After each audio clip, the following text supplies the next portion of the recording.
Okay, so today we are going to be climbing Hex Mountain, which is about a 29-foot elevation gain over the course of about 7.5 miles. 1.7 miles each direction is on this forest road, so that leaves us with about 4.5 miles on actual trail. And for the most part, it should be pretty clear of snow at this point. There might be a little tiny bit at the top, but we'll see once we get up there. At the top, we should have nice views of the Teanaways, Mount Stewart, and possibly Mount Rainier if the clouds hold off for the rest of the day. Doesn't look too bad over here, but Mount Rainier might be covered up.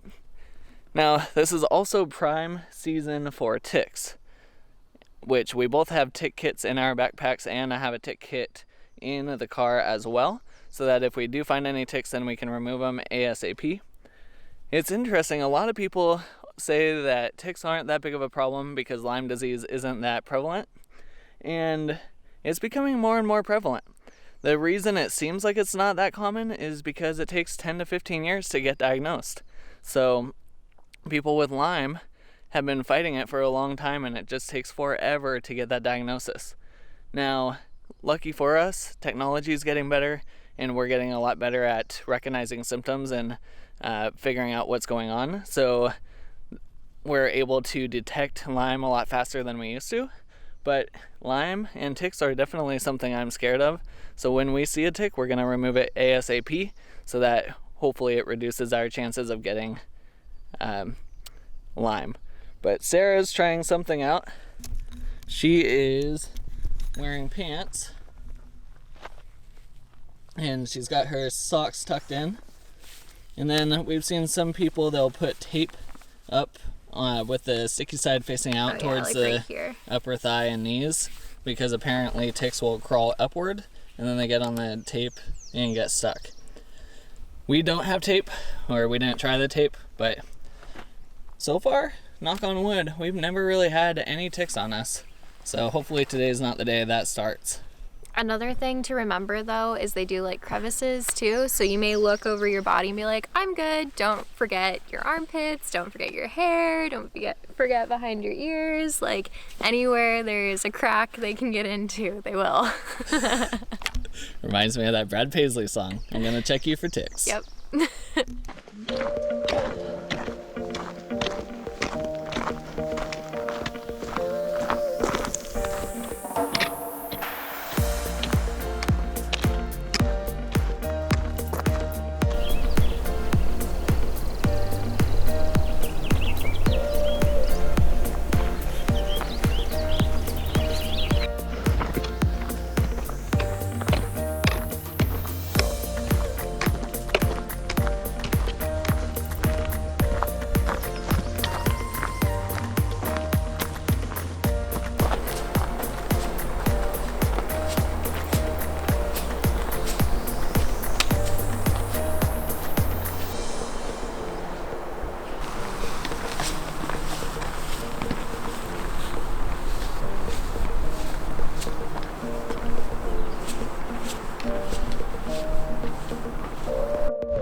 Pretty sure that Mount Daniel is back there, unless it's behind that other mountain, but that's definitely looking like Mount Daniel tucked in into the clouds over there.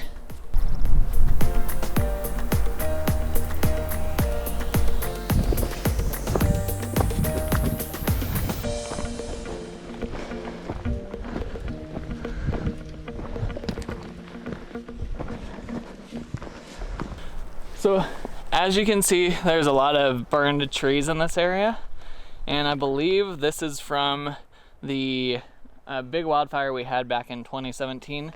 I think it was called like the Jolly Mountain wildfire or something like that, which was huge, and it just ravaged this entire area.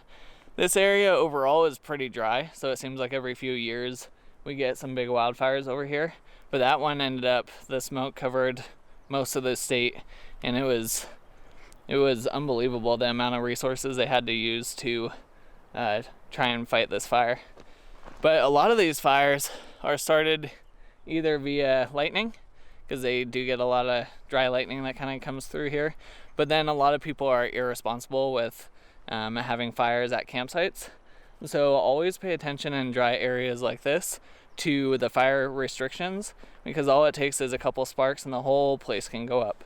So, and when that happens, then you get all these burns. And it takes a long time for trees to grow in these type of places too. So it's always sad when it happens. The natural ones are part of the natural ecosystem of the world, but the ones that we can prevent are the ones that we start. So keep that in mind.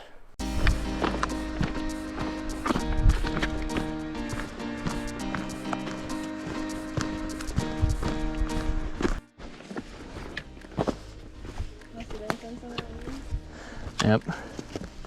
Storm's ripping through here.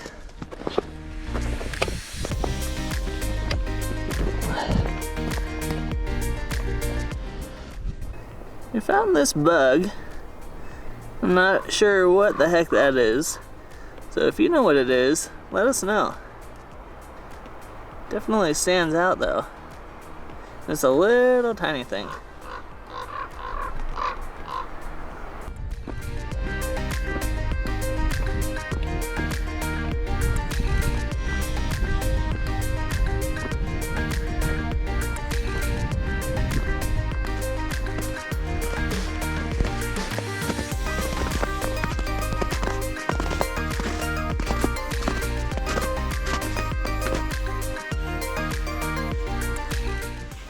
It's spooky in here. You have burned trees and then you have ravens cawing.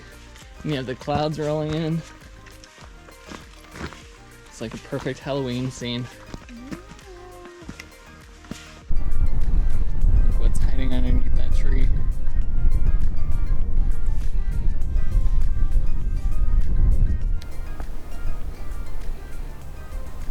It's a mountain chicken. Alright, we made it to the top of Hex Mountain. Overall, it was pretty good. Got a little sweat on. The clouds definitely rolled in, so we can't see Rainier, but as you can see, we can see pretty much everything else. I'll zoom in back there so you can see the enchantments, but we have Mount Stewart and the enchantments, and then we have Mount Daniel over there and some of the other peaks.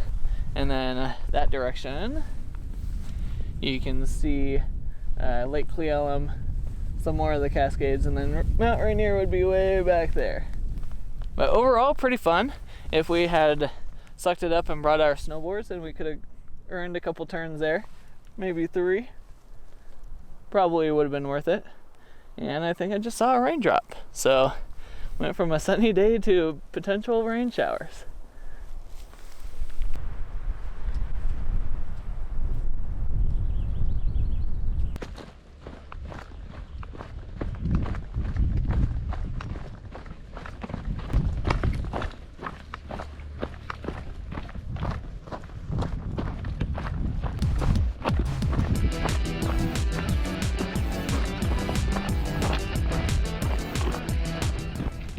We just got back to the road that takes us up to the trail, so we are in the last 1.7 miles until we are done. So overall, my watch said it was 2,700 feet of elevation.